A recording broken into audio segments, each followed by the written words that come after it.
બનીને એની પત્ની એક સ્ત્રી ઊભી હતી, માથે કોથળાની કુશલી ઓઢેલી અને છતાંય સારી રીતે પલળી ગયેલી. એ ધ્રુજે અને પ્લાસ્ટિક ઢાંકીને પોતાનું છાતી સરખું દબાવેલું છોકરું ડૉક્ટરની નજરે પડ્યું. ડૉક્ટર મનોમન પરિસ્થિતિને સમજી ગયા. બોલ્યા, બાળક માંદું છે ને? બસ આટલું કહેતા તો એ માણસની આંખમાં જળજળિયા આવી ગયા. એણે હકારમાં માથું હલાવ્યું. ડૉક્ટરે બંનેને અંદર બોલાવ્યા. ક્યાંથી આવો છો? સાહેબ, ખોરજથી. નીકળ્યા હતા તો રાતના 10 વાગે, પણ વરસાદ કે મારું કામ, ઘોટણ સમાણા પાણી ભરાયેલા, અમારી પાસે બેટરી તો મળે નહીં. માંડ બસ સ્ટેશને પહોંચ્યા. ખાસા ટાઈમ પછી બસ મળી. અને હા, એક ચાવાળાએ તમારું નામ દીધું કે આ ડાક્ટરની પાસે જાઓ, તમારો છોકરો સાજો થઈ જશે. એટલે અમે આ બસ પકડીને અહીં આવ્યા છીએ. સાહેબ, મારા છોકરાને ઝાડા ઉલટી થઈ ગયા છે, સાવ નંખાઈ ગયો છે.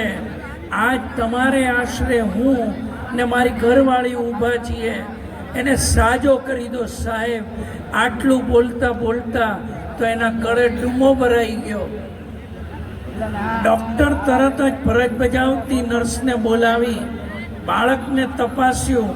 10 મહિનાનું આ બાળક, શરીરમાં પાણી સાવ ખૂટી ગયેલું, સાથળની નાળ ધબકતી હતી, એનું તાળવું બેસી ગયેલું, આંખોમાં ખાડા ઊંડા પડી ગયેલા ને શરીરની ચામડી સાવ કોરા કાગળ જેવી થઈ ગયેલી. શ્વાસ ઝડપથી ચાલે અને એની ગતિ જ બતાવતી હતી કે હવે શરીરમાં પાણીની જગ્યાએ એસિડ ભરતો હતો. ડૉક્ટર પરિસ્થિતિને સમજી ગયા. ટ્રીટમેન્ટ ચાલુ કરી. એ નાજુક બાળકને નસમાં સોય પરોવી બાટલો ચડાવી દીધો. ડૉક્ટરે કહ્યું, ધીરજ રાખજો, 2-3 દી થશે, તમારો દીકરો, પરમાત્માની કૃપા હશે, માડીની રહેમ હશે તો સાજો થઈ જશે. નર્સને કંઈ પણ જરૂર હોય તો બોલાવજો. આમ કંઈ ડૉક્ટર ચાલ્યા. સવાર પડી. બાળકમાં ચેતન વર્તાતું હતું. આ જ બાળકને ચેતન વર્તાતું જોઈ, એનું થોડું રુદન જોઈ અને મા બાપ ખુશખુશાલ થઈ ગયા. 3 દિવસની સારવાર પછી સાવ સારો થઈ ગયો દીકરો. રજા આપવાને યોગ્ય અને ડૉક્ટરે રજા ચિઠ્ઠી બનાવી, જરૂરી દવા આપી દીધી, કાગળિયા આપ્યા અને કહ્યું, જાઓ હવે બિલ ભરી આવો. ત્યારે દર્દી પાસેથી આ ફાઉન્ડેશનની સેવાભાવી હોસ્પિટલમાં 1 દિવસનો 1 રૂપિયા લેખે ચાર્જ લેવાતો. એ ધંધાદારી નહોતી, એ સેવાભાવી હતી. અને આ માણસ 3 દી પોતાના બાળકને લઈને રોકાયો અને એનું બિલ હતું માત્ર 3 રૂપિયા.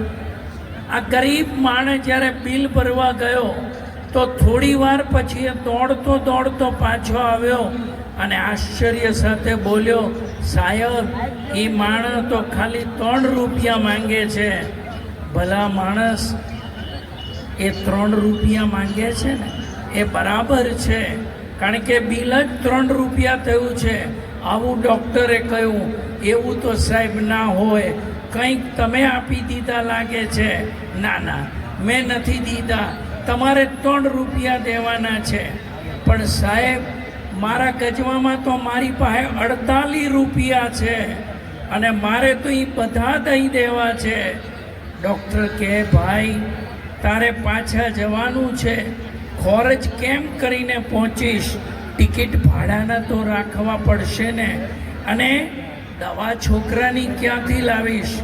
ડૉક્ટરની સામે આ ગરીબ માણસ થોડી વાર જોઈ રહ્યો. એની આંખો આંસુથી ભરાઈ ગઈ અને બોલ્યો, સાહેબ, તમે મારો છોકરો મરણ પથારી હતો, એનો બેઠો કરી દીધો. હું મજૂર માણસ છું, મારા ખિસ્સામાં આજ જાજા પૈસા નથી, પણ જો 1000 રૂપિયા હોત ને તો હું એનો ઘા કરી દે. લાખ રૂપિયાનો આ દીકરો હું પાછો લઈને જાઉં છું. અડધી રાતે ગારો ખૂંદતા આવેલા ને એમ જ ગારો ખૂંદતા પાછા અમે ત્રણે વયા જશું. પણ જો ખિસ્સામાં એક ફદિયું પણ રાખું તો મને મારી માડી ન હમ.